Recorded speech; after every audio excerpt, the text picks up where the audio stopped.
तो अभी हम देखने वाले हैं रीजनिंग, ठीक है। रीजनिंग हम करने वाले हैं। तो देखो, जब हम रीजनिंग करते हैं ना, तो हमें पहले पता होना चाहिए कि रीजनिंग क्या होता है। रीजनिंग एक प्रोसेस है of using existing knowledge to make prediction, to draw the conclusion and to construct your explanation, ठीक है। तो इसमें तीन चीज़ें क्या हैं कि एग्जिस्टिंग नॉलेज, ठीक है, नॉलेज होनी चाहिए मेन कंपोनेंट की अगर बात करें। उसके बाद टू मेक प्रिडिक्शन, ठीक है, कंक्लूज़न क्या निकला उससे वो पता होना चाहिए, एंड टू कंस्ट्रक्ट एक्सप्लेनेशन, ठीक है। तो रीजनिंग क्या है बेसिकली, आप ये पूरा प्रोसेस है कि आप कैसे अपनी नॉलेज को यूज़ कर रहे हो, कैसे उससे प्रिडिक्शन कर रहे हो, क्या कंक्लूज़न निकला उसका, और उससे क्या एक प्रॉपर एक्सप्लेनेशन निकल के आती है, ठीक है, वो रीजनिंग होता है। तो बेसिकली देखो, रीजनिंग में ना क्या कहते हैं, करते क्यों हैं, मतलब क्या ही ज़रूरत है रीजनिंग करने की। तो रीजनिंग हम इसलिए करते हैं आईक्यू को चेक करने के लिए, ठीक है, to check your mental ability, कि आपकी मेंटल एबिलिटी कितनी अच्छी है, आपका आईक्यू कितना ज़्यादा है ना। तो आईक्यू क्या होता है, आईक्यू ये एक यूनिट है जिससे हम मेज़र करते हैं किसको, इंटेलिजेंस को। अगर इंटेलिजेंस को मेज़र करना है तो हम किससे मेज़र करेंगे, आईक्यू से करेंगे, ठीक है। जो आईक्यू का कॉन्सेप्ट है वो किसने दिया था, स्टर्न ने दिया था, गिवन बाय स्टर्न। उसके बाद इसका फॉर्मूला क्या होता है, इसका फॉर्मूला होता है MA/CA × 100। बस ये याद रख लो। MA क्या है, आपकी मेंटल एज, ठीक है, मेंटल एज, और CA क्या है, क्रोनोलॉजिकल एज। यानी कि आपकी मेंटल एज क्या है और आपकी क्रोनोलॉजिकल एज क्या है, उसको किससे करवाना है, × 100 से, ठीक है। ये तो था इसका फॉर्मूला। अगली बात करते हैं इंटेलिजेंस की। तो इंटेलिजेंस बेसिकली क्या है, ability to think abstractly and logically, कि आप कितना एब्स्ट्रैक्टली और लॉजिकली सोचते हो, ठीक है। एबिलिटी टू टेक डिसीजन, कि आप कैसे डिसीजन ले रहे हो, ठीक है। एबिलिटी टू टेक डिसीजन, ठीक है। थिंक लॉजिकली, है ना। आप कुछ भी आप सोच रहे हो तो उसमें कुछ लॉजिक तो होना चाहिए। या फिर आप ऐसे बोलते हो कि मैं आज जाके चांद तारे तोड़ के ले आऊँगा, तो ये कुछ लॉजिक है इसमें, कुछ कंक्लूज़न है, कुछ भी ऐसा निकला है इसमें, कोई मतलब नहीं। तो हम ये इससे पता चलेगा कि हमारा इंटेलिजेंस किस लेवल पे है, ठीक है। तो intelligence is the ability to apply knowledge, साथ में आप अपनी नॉलेज को कैसे अप्लाई कर रहे हो वो भी देखा जाता है। अब हाँ, अगर आप ये कहते कि आज मैं ट्रैवल करके इस देश से दूसरे देश जाऊँगा क्योंकि मुझे कोई काम करना है, तो यहाँ पे आपका इंटेलिजेंस समझ में आता कि हाँ, आपका कोई है इंटेलिजेंस लेवल। अगर आप ये बोलोगे कि मैं समुद्र से तैर के जाऊँगा, तो फिर वहाँ पे तो बेवकूफ़ ही कहेंगे लोग आपको। तो उस चीज़ को चेक करने के लिए ही आईक्यू बनाया गया है कि देखा जाएगा भाई आप कितने नॉलेजेबल हो, यानी आपका इंटेलिजेंस लेवल कहाँ तक है, आप बहुत अच्छे हो या फिर एकदम बुद्धू हो, तो ये चेक करा जाता है, ठीक है। उसके बाद ये तो था हमारा फॉर्मूला। तो इस फॉर्मूले पेपर में बहुत ज़्यादा पूछा जाता है, तो ये फॉर्मूला याद कर लो। ये आईक्यू का फॉर्मूला बहुत ज़्यादा क्वेश्चन आते हैं, ऐसे ही पूछ लेते हैं आपसे, और बहुत सारे ऊट पटांग के ऑप्शंस होते हैं जिसमें से आपको पता लगाना होता है। नेक्स्ट जो अब हम देखने वाले हैं वो, अब हम ये तो था हमारा बेसिक सा जो हमें समझना चाहिए था और जो हमने समझ लिया। अब हम पढ़ेंगे इसमें डिकोडिंग और कोडिंग, ठीक है। अब हम इसमें क्या देखने वाले हैं, डिकोडिंग एंड कोडिंग। अब नाम से लग रहा है कि भाई कितना AI वाला फीचर में चलेगा, बट ऐसा नहीं है। डिकोडिंग एंड कोडिंग में क्या होता है, बेसिकली आपको एक कोड दिया होता है और उससे आपको एक दूसरा वर्ड पता लगाना होता है। इस तरीके से होता है कि आप कोड को कैसे डिकोड करोगे, तो उसे करना आने के लिए आपको ABCD आनी चाहिए पूरा, ठीक है। साथ में उनका नंबरिंग याद होना चाहिए।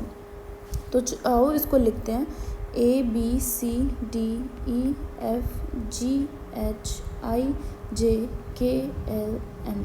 हमें पता है कि टोटल अल्फ़ाबेट्स कितने होते हैं, 26 होते हैं। तो ये जो फर्स्ट है इसको हम बोलेंगे फर्स्ट हाफ, और अभी मैं लिखूँगी वो होगी हमारी सेकेंड हाफ लाइन। ठीक है, तो फर्स्ट हाफ लाइन और सेकेंड हाफ लाइन का हमें पता होना चाहिए, और उसी के बेसिस पे फर्दर हम आगे करेंगे। उसके बाद NOPQRSTUVWXYZ, इसी तरीके से आपको लिखना है। ये फर्स्ट 13 नंबर है, फर्स्ट 13 नंबर, और ये बाकी के 14 to 26 नंबर, इधर भी 13 इधर भी 13, दोनों तरफ 13 ही है। ठीक है, तो इस तरीके से आपको याद रखना है। अब हम इसकी फर्दर नंबरिंग कर देते हैं। 3 4 5 6 7 8 9 10 11 12 13 14 15 16 17 18 19 20 21 22 23 24 25 एंड 26। ठीक है, तो ये हो गया हमारा फर्स्ट हाफ और ये हो गया हमारा सेकंड हाफ। लेकिन अब आप पेपर में ABCD लिखने बैठोगे, 1 2 3 लिखने बैठोगे तो आपका बहुत टाइम वेस्ट होगा। तो इसीलिए मैं आपको एक बहुत ही अमेजिंग से ट्रिक बताने वाली हूँ जिसको आप याद रखोगे, और अगर आपको ऐसे बोला D तो 4, आपको ऐसे तुरंत इंस्टेंट आपका आंसर आएगा कि हाँ अगर ये वर्ड है तो ये नंबर है इसका, ये लेटर है सॉरी, तो ये नंबर है इस लेटर का। तो उसके लिए भी एक ट्रिक है, उसको मैं भी बताती हूँ कैसे आप याद रखोगे। एक तो है इजोटी। ठीक है, इजोटी से आप याद रखोगे 5 10 15 20 25, और आखिरी वर्ड जो है वो हमारा 26, दैट इज़ Z। उससे आगे ABCD है ही नहीं।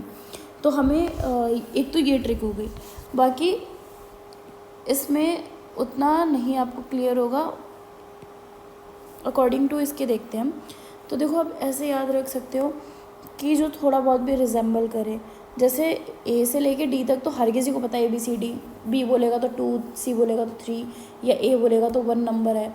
तो इतना तो सबको पता होता है। दिक्कत कहाँ से आती है, E से लेके Z तक। ठीक है, वहाँ से अगर आपसे मैंने पूछ दिया T का क्या है, तो आप सोचोगे, गिनोगे बैठ के, तब जाके आपका आंसर आएगा 20। ठीक है, अगर आप इसको ही रिमेंबर कर लो, याद कर लो, तो वो आपके लिए कितना ईजी होगा। तो इसके लिए एक ट्रिक है, F से याद रखो फिक्स 6, तो F का नंबर क्या है 6। ठीक है, फिक्स 6 इस तरीके से। G, तो G में देखो आपको ये 7 दिखेगा, ये 7 दिख रहा है, या फिर आप इसे क्या याद रख सकते हो, G7 सबमिट जो हुआ था, तो इसका नंबर क्या है 7 नंबर है। H, ठीक है, अब H में H का नंबर 8 है, हम कैसे पता लगाएंगे। देखो H को यहाँ पे ऐसे 2 लगा दो तो ये 8 जैसा दिख रहा है, तो हम इसको 8 बोल सकते हैं।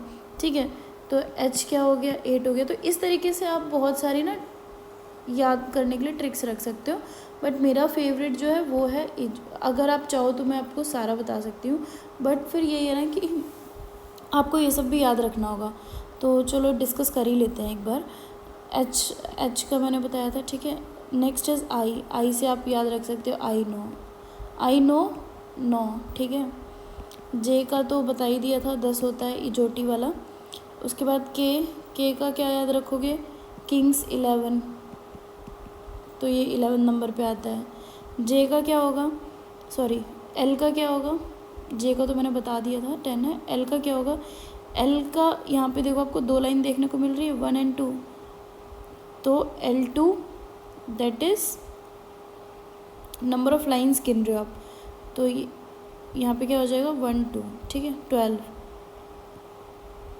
1 2 कितनी लाइन्स है 2 हैं, तो 1 है और 2 है नेक्स्ट लाइन। उसके बाद M, मैं तेरा, तो ये कितना हो जाएगा 13। M से M ना, M तेरा या फिर मैं तेरा, तो कितना 13। तो इस तरीके से आप कुछ भी अपना मतलब बना सकते हो और आपको याद हो जाएगा। बट मैं सच बताऊं तो हर एक वर्ड को इतना कॉम्प्लेक्स वे में याद करना न्यूमेरिक्स मुझे नहीं लगता है। सीरियसली मैंने कहीं पे देखा था ये, और मतलब इस तरीके से बना सकते हो खुद से, तो मैंने भी बनाया था, बट मुझे ये उतना यूज़फुल नहीं लगा। तो मैंने क्या याद रखना, इजोटी याद रखा। और मैं तो आपको यही बोलूँगी कि आप भी याद रखो, आगे पीछे 4-5 नंबर गिन लेना, चॉइस नंबर पे आता है तो ये होगा, इस प्लेस पर तो ये होगा। इस तरीके से याद कर सकते हो। दूसरा एक बहुत ही अच्छा है, क्योंकि ये भी पूछा जाता है फर्स्ट हाफ सेकंड हाफ से रिलेटेड, तो कि इसका अपोजिट वर्ड क्या होगा, उसका अपोजिट वर्ड क्या होगा। ठीक है, तो आपको पहले ये सीरीज़ इस तरीके से याद होनी चाहिए, जो कि याद है हमें, M तक होगी, A to M first half, N to Z second half. अब क्या है, A का क्या है, N है, B का O है, C का P है, D का Q है, तो आपको इसको याद रखना पड़ेगा। ठीक है, अपोजिट अल्फ़ाबेट्स, इसको क्वेश्चंस यहाँ से बहुत बनते हैं, तो आप इससे कैसे याद रखोगे, AZ आज़ाद। ठीक है, उसके बाद BY से बॉय, CP से कन्नड़ प्लेस याद रख लो। ठीक है, sorry there is a mistake, actually first half second half हो गया, बट अपोजिट वर्ड में क्या होता है, रिवर्स हो जाता है, ये इधर चला जाएगा और ये वाला इधर आ जाएगा। मतलब कि A के साथ आएगा Z, मैं आपको ये बताना भूल गई थी, मैं लिखने लग गई डायरेक्ट। A के साथ N नहीं आएगा, A के साथ आएगा Z। ठीक है, इसको उल्टा लिख लो आप, ऐसा करो तो ये पूरी वीडियो बर्बाद हो गई।